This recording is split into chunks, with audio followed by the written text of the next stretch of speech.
The Holy Spirit has instructed me to ask everyone to pray for our President Emerson Mnangagwa. Right, muri Zimbabwe no yavatanga manje, and it seems like masaska marikuramba achiwanda every day. Akushaya saska mu1 rinobudikira tichinyebera kupengera vanhu, but isusu tichadii pakadaro kana matotanga kungouya makuti zvirikuda kuti tizodai soto vatava toti ngationesani. What exactly are you talking about? And zvese chamukutaura nezvacho ichi chichabatsira chii kune vana veZimbabwe? Paita mukomana wechidiki uyu vachangovhurawo machurches avo kutsvagawo amene kuti kutsvaga support, kutsvaga mari, kutsvaga maakwa, kutsvaga machii. Ari kuti zvone Hanzi let's pray. Hanzi ndapuwa munamato wekuti let's pray for Mnangagwa. Inini zvangu deep down personally ndakazvimirira. Personally that's why usingandoni nisingati ndichitoenda hangu kumachurches. Because look now, zvakutoita ngama kutoratidza kuti munamato yacho haishande. How can you pray for politicians and then the next thing mamati Bible rinechiti Hanzi namatira vatungamiri? At the end of the day you realize kuti pamuruzo rakanyorwa nemunhu aitoitawo zvepolitics achitoda kutodefenda kubva kubrainwash ine politics dzacho ipapo. Mufana kuti nge tichinamatira vatungamiri. Kuzvipatara kuna mushonga kuna vanhu varikutobhetela kuti dai life yandararamawo vane makore vachichema izvezvi kuti aritoshaya kota umwe kutoti akatogara hana nemari yekubhadhara kuti arapwe. Vanhu ivavo vanotoda, I believe kuti vanoda munamato iri yakasimba. Vanoda kutotsanyirwa vanhu ivavo kuti vanamatirwe kana mapungwe aya mune muchita aya akatonzi mapungwe ekuti varwere vari kunamatirwa vachipora, zvinokwanisa kumeka sense than kuti iwewe uri kunyatsozviti uri kuprofita wanyatsoudzwa hako mumweya kuti something bad is about to happen to Mnangagwa, then you want people to pray for him. For what now? Is it our business? It's his business and his God. Cause tarisa zvingani zvati zvaitika sofa iwo watoudzwa ko mhinduro. Why is it muchiti makangozviona chamaona pamweya mauda wachinamatiro tichisaitika? Are you normal? Are you normal? 2008 vanhu vakafa mukuvaza kuti vangani? 2019 vanhu vakafa mukuvaza kuti vangani? 2023 vanhu vakaningirikana nenyaya dzepolitics mukuvaza kuti vangani? Izvezvi so vari kufa vanhu vari kufa nenzara muri kuziva kuti vangani? So zvese izvozvi hazvina prize, zviri right according to imimi, according to your God, zviri right kuti wenyu Mwari anotokudzai kuti just pray for this guy, he must live longer. So uri kuda kuti vanhu vaite sei izvozvo? Uri vanhu vafe, vanhu vapere kufa, iwo ndio uri kunamatira. Sometimes munamatira handiti makati muri kunamatira kuti zvichanaka, zvichamanifesta. Vamwe vati aiwa Mwari achapedzerana naMwari wake kana azode. Saka imimi mazoona zvamaona mumweya macho imimi kuti something bad is about to happen to him. Why do you want us to intervene now? Why do you want us to pray for someone kuti agara ari kutadzirana naMwari wake? Imwe munoti the voice of God is the voice of people is the voice of God. Saka vangana vari kuchema kuna Mwari wacho every day. Yenyu ndo ichanzwika chete munamato imimi. And why munoda kuti chisvike kuna vanhu vese venyika kuti munhu wese everyone is now an intercessor pane nyaya dzakaita seidzodzo? Tointercessor chii chatinointercessor ipapo? Unointercessor chii? Uri kuziva here urombe uri kuitwa nevanhu, not because of marombe but because hapatorina kutamba? Do you think kuti iwo vana vese vari kupinda vakubata vakuruta zvemadrugs vari kupera vatanga kuchirwa mpanje, tumbwa, mutoriro, tuitui, tumtempeya, tumpucha, ameno zvakungodikati kozodo ikoko. Do you think kuti those guys vakatozvarwa nevabereki vavo vakatorinzi ndikutokurera mwana wangu kuti azoita zvemadrugs? Ende mutazo riwe vanotere zvisina basa rese kana vachitomwa doro vanotomwa doro chero bhiya chero kutotenga rikutonyazoenjoya mari. Imimi venyu ndo varume venyu, iwo ari murume wako handi anenge achirwa tukozodo toto kutongoti hando life yacho totongogamuchira vachiparara kusara kusina varume kuti ivo vachiramba vachikontinya vachiita zvavanenge vachiita. Ndo vega vanenge vari varume vasara. and then unonzwa someone ari kuti let's pray for him because zvatiri kuona zvina kumira mushe, something bad is about to happen, kune decision yaarida kutoningina ichandikirina tese, kana kune imwe decision chimwe chichaitika chikunzi chichaafecta vanhu vekuzimbabwe nhasi chounongototaurira kunzi akomana kone chakati chaakuda kuitika. What is that? Chisati chaitika izvezvi? Ndiani ndeipi nhamo isati yatambwa? Gwengwerere. People are struggling, people are suffering.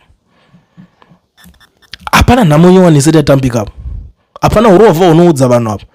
It doesn't make sense. Tarisa masalara ari kutambira vanhu, chitarisa madhurisirwo ari kuita petrol, chitarisa kuti iwe unozoda kunokwira kombo chinodzokera kuoningirike, ende zvinhu zvacho zvinobva zvatokwira zvese at the same time. Salary haisi kukwira, but it's not because of munhu ari kuningirina ane problem. Akatogazeta kuti inini I've got this amount of money, ndio andokwanisa kuoffer. Kana usingadi it's okay, unokwanisa kungosiyako basa racho. Saka ari kuzvikonzeresa ndiani? It's these people. Why is it vari kutadza kusolve this same problem yekunzora ngatingosolve kana problem yefuel? Look at my prices ariko. Go and check kwa Zambia, go and check kwa Zambia zviri. But if fuel yekuzambia inocrossa nemuzimbabwe macho, so are you telling us kuti chinofana kucrossa nemucho? Unotoita so chatadhirika nemaningi acho ari kungoenda kuzambia kuti guys tipei chingodarika chingotengesera vanhu. Unotongoita nga uchangodaro ako chingoditengesa yenyu kuno kusasa to west nguwa chicrossa kuenda ku, because munhu chagara kutodhura itoti goridhe kama kudarika naimo. It's unacceptable guys. Machechi ndo vamwe vanhu vandiri kuona kuti vauraya nyika because muri kusanitize zvinhu zvakashata. Kana maona kuti mimi arida kuita arida kurostwa naMwari wacho, do we care? Amangani dzitakarasikirwa nadzo izvezvi because of my situations. Aiwa tudzei kuchechi kunamata kuri right. I don't think I will ever go to church. I don't think so. Are serious wacho uchamuziyo ndeupi? Same Bible racho ramakabata muchibrain washa vanhu narero. Vanhu vaMwari vanga vari muBhayibheri imomo vatoti vanga vasinga alright, vazhinji vanga vatori vechokwadi, true men of God. Handisati ndaona why aiwirirana nemadzimambo ini. Imi munozotiverengera chivhesi chenyu kuti hanzi madzimambo anofanira kunamatirwa. Vashoma ndakaona vaiwirirana nemadzimambo ini. Nekuti unotonzwa mambo ningi mambo yo zvota zvisiri zvidzikama mambo yo mira yo. But izvo zvichija kuitika. Madzimambo acho ari kuita zvaanoda, and then mobva matoti imimi ndivana vacho machechi muchinyebera vanhu kuti munonzwa Mwari, mopedza mototi Mwari ari kutokuda, muchinyatsoona kuti vanhu vari kusafiswa apo, moti Mwari ari kutokuda. Mwari anokukuda kuti uite zvipi? Imimi chemo hapana chamunokwanisa even kana kuprova makutotaimirawo mari kubva kwavari. Dai matoonawo, dai matoonawo baba, tibatsireiwo. Ndo kwazvasvika. Mabogas are everywhere. Dzambavha dzese dzega. I'm not saying kuti this guy atanga kuvhurira nyaya yake kuningirira, but ndikuti mabogas awanda, bogus preachers. Aiwa, asana vambona zvakadai so ini.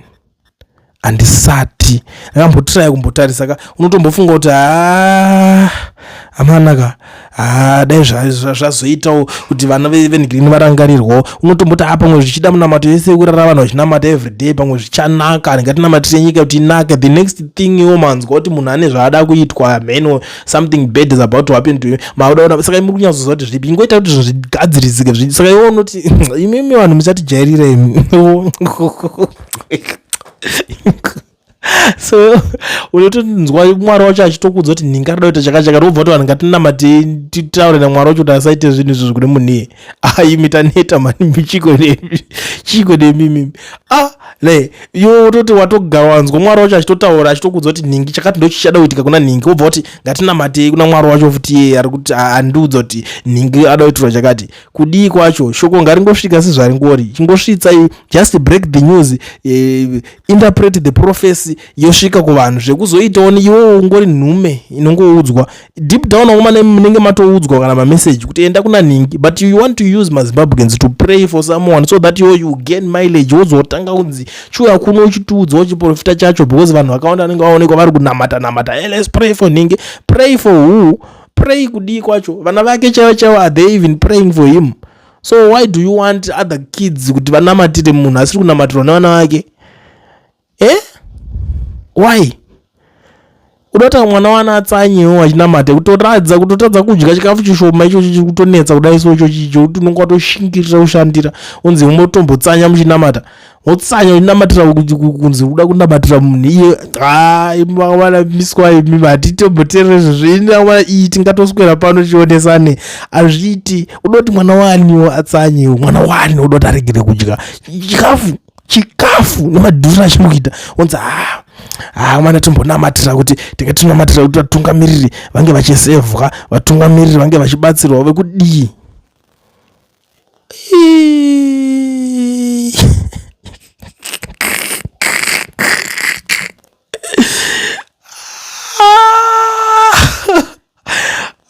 Ndabvuma zvanga aiwa masaska makawanda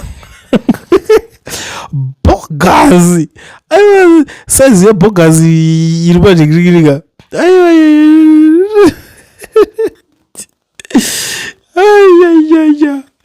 Anyways, thank you so much guys for watching. Tichazodzoka zvedu tichitaurirana pandabvuma pa